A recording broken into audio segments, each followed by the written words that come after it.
So I did not get around to doing any updates about the Owl Readathon yesterday on the first day because I was trying to plow through as much as I could and was struggling with staying awake because there was other things going on where Ed attempted to give the cats a flea bath, and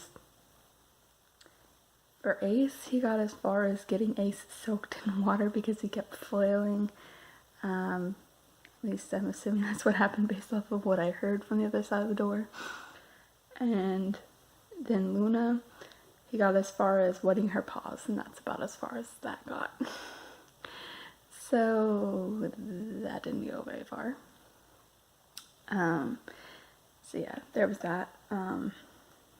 Having to dry them off again, especially Ace. But I did get a good bit of reading in.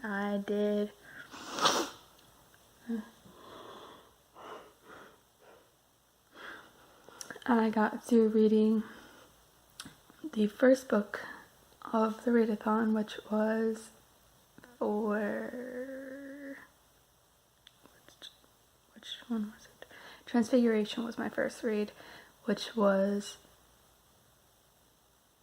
the book with sprayed edges or a red cover, which I chose Little Moments of a Love, a little comic book thing. And so I read through that like right after midnight, going into the last night, not last night, but the night before, I should say. And then when I woke up, I started reading into the second book of the Readathon, which is this one here, The Science of Jurassic Park and the Lost World, which is my book for arithmancy because it has multiple authors. And I'm actually really rather enjoying it. Basically, this one kind of steps through how they supposedly went about making the dinosaurs in the book and movie, and actually explaining how close it is to how that would actually work in real life based off of what scientific advancements there actually are. At least there were in 1998 when this was published.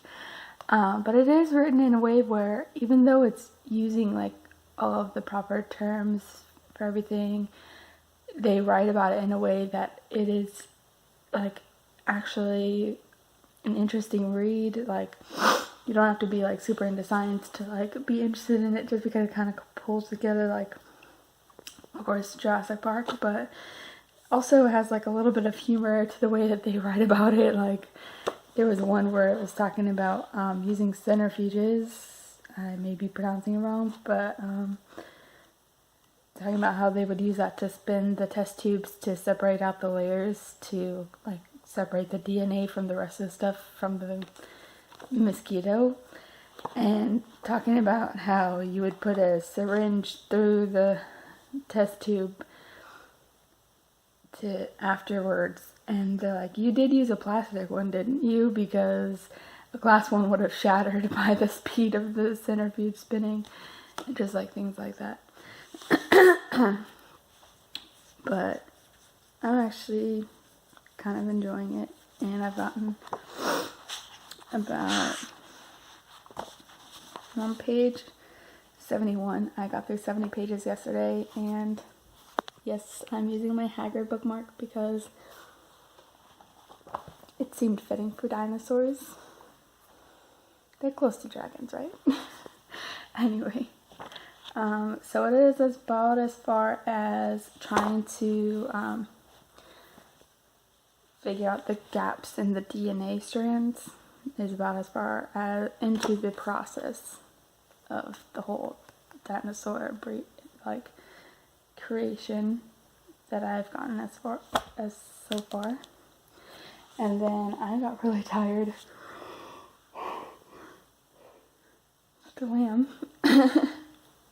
I got really tired about like 9:30, 10 o'clock. I was struggling to stay awake for a bit after reading so much, because I did almost nothing else aside from the brief bit with cats. So to try and combat that, I tried to take on a little bit of an easier read for a bit and just kind of walk around and woke myself up a little bit. And So I went ahead and took a break from the second book fair and went and got into my third book a little bit, which is Where the Sidewalk Ends by Shel Silverstein, because I haven't read this in forever and their poems are great and it is a really quick read as well. Oh my god, my voice keeps going in and out like every morning. It's ridiculous. And then for this one, did I end up putting a bookmark of any kind in here? I don't think I did. Hang on. I think I left off on page 65, because this one went really fast.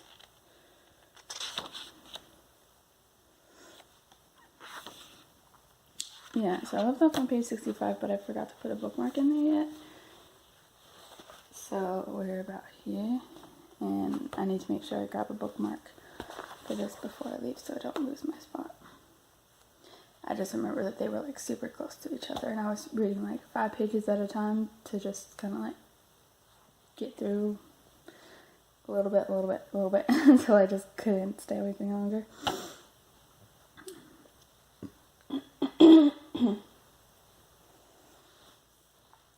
So anyway, that is about as far as I've gotten so far, which is actually pretty good considering it's only been one day. This is literally the second day of the readathon now. And so yeah, doing pretty good. I just need to get back to it, try and read a little bit more before I have to go to work for the day. And hopefully get my voice so that it's not like cracking like this anymore, because it's ridiculous. Anyway, that's all for now.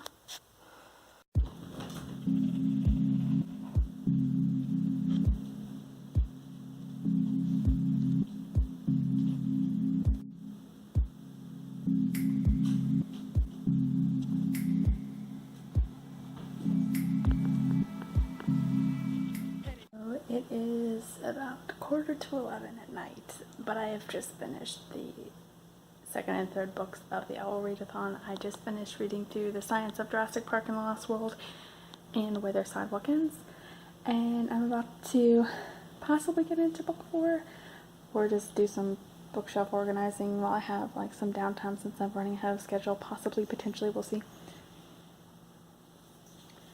And it's going to be Defense Against the Dark Arts with Remember by Eileen Cook. And because it's Defense Against the Dark Arts, we're going to use Lupin.